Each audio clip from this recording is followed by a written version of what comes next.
সোনার পালঙ্কের ঘরে লিখে রেখেছিলে মেদারে, যাও পাখি বলো তারে, সে যেন ভোলে না মোরে।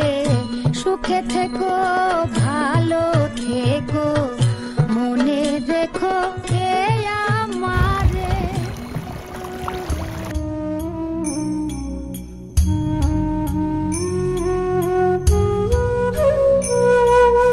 কেহ লইল আতর লোবান, কেহ লইল জল, কেহ লইল বড়ই পাতা, কেহ লইল পরিরে সোনাই হা